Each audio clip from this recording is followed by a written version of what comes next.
I've been snowboarding for years, but there was something about that particular trip that felt different. It was supposed to be an epic adventure. A remote mountain range, untouched snow, and no crowds. Just me and the mountain. The kind of experience you can only dream of. I'd been carving through the snow for a few hours, enjoying the solitude when I first saw it. At first it was just a flash of movement in the distance. I assumed it was another snowboarder, but when I squinted, I couldn't see anyone. No one in the usual gear, no tracks in the snow. It felt off, like something didn't belong.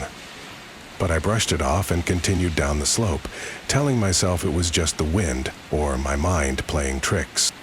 As I turned a corner, I caught a glimpse of the figure again. It was always the same. A shadow, fast and fleeting, always ahead of me, like someone just out of my reach. But I never saw their face, never saw their board.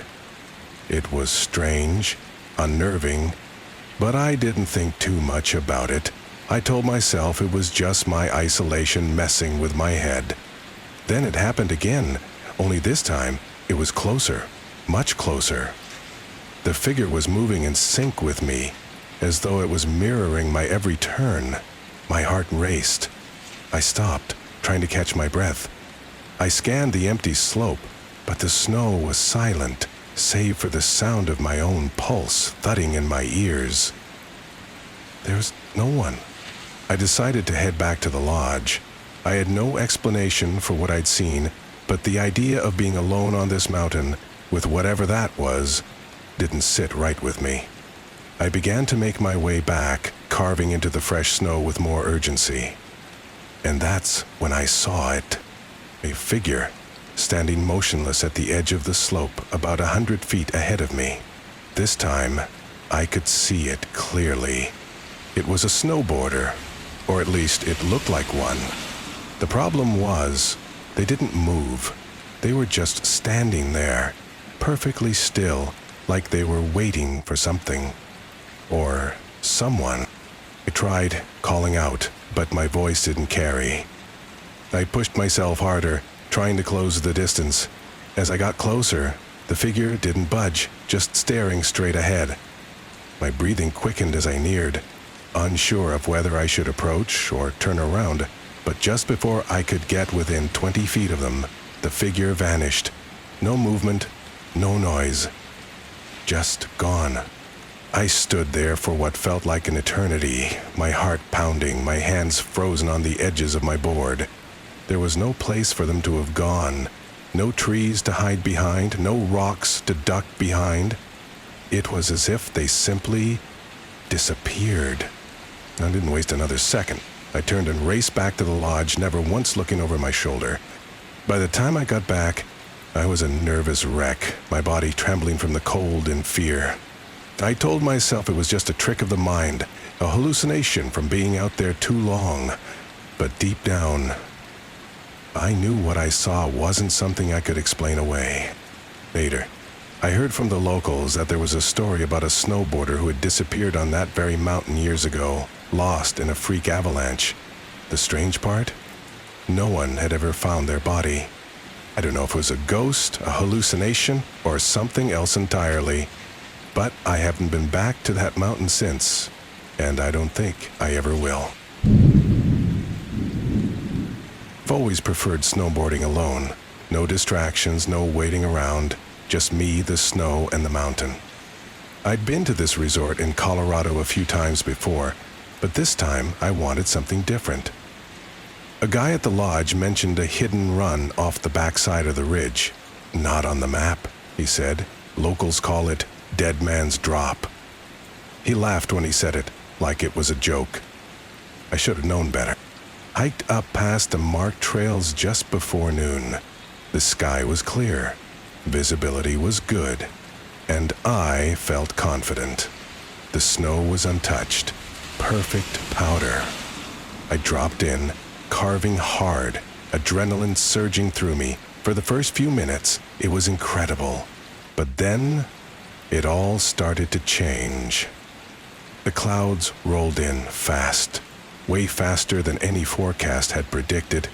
Within minutes, I could barely see 10 feet ahead. My phone had 1 bar of service, and the GPS wasn't loading. I tried to climb back toward where I thought the main trails were, but every direction looked the same. That's when I realized I was lost. I told myself to stay calm. I had snacks, water, and layers. I could wait it out. But then I saw something. Tracks. Not mine. Fresh snowboard tracks leading deeper into the trees. I followed them, hoping to find someone else who was also off course.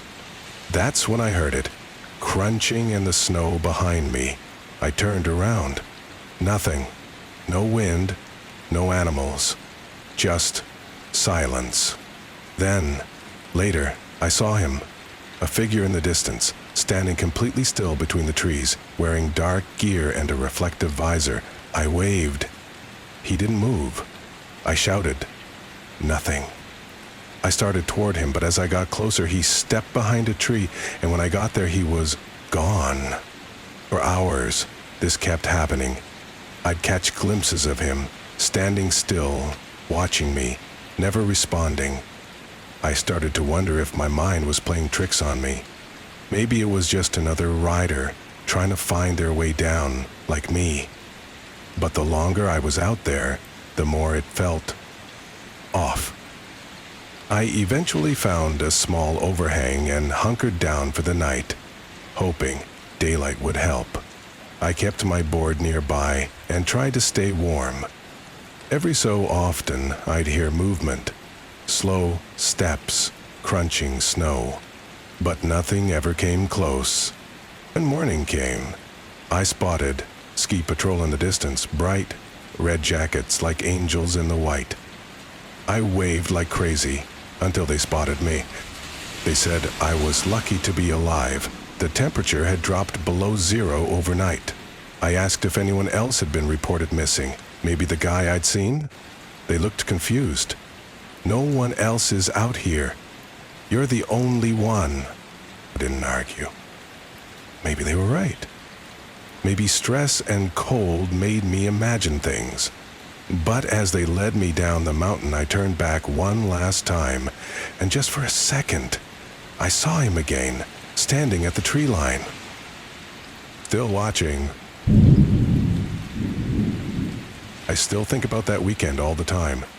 It was supposed to be a chill snowboarding trip with my 3 best friends. Me, Jake, Tyler, and Chris. We'd been saving up for months to hit this remote ski resort in the Rockies. Fewer crowds, untouched powder, and supposedly some of the best backcountry trails you could find without a guide.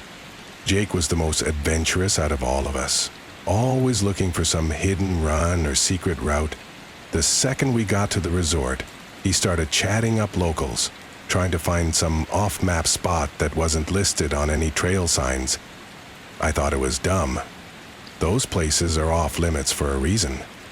But Jake was stubborn. By day 2, he said he'd heard about this ghost trail from a guy in the lodge. According to him, it used to be part of the resort until a major avalanche years back wiped it out.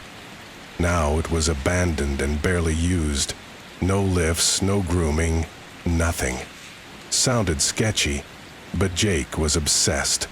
That morning, he left before sunrise, with his board strapped to his back, said he'd meet us at the lodge for lunch.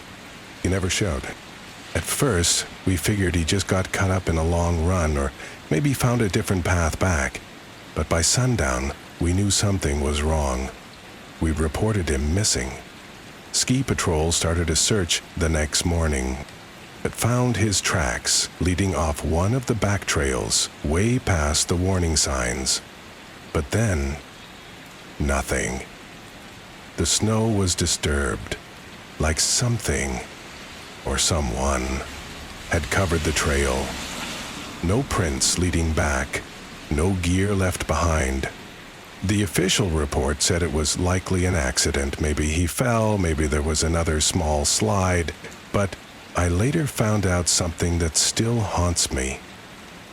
A week after we left, a local news article came out about a man who had been living in the woods nearby. Someone with a long criminal record. He'd been arrested after being spotted near the old trail entrance, carrying gear that didn't belong to him. Some of it matched Jake's. They never found a body. Authorities couldn't prove anything beyond possession of stolen property, but I know in my gut Jake met someone out there, someone who didn't want him coming back. And every time I see fresh snowboard tracks leading off the trail, I wonder if someone's making the same mistake he did.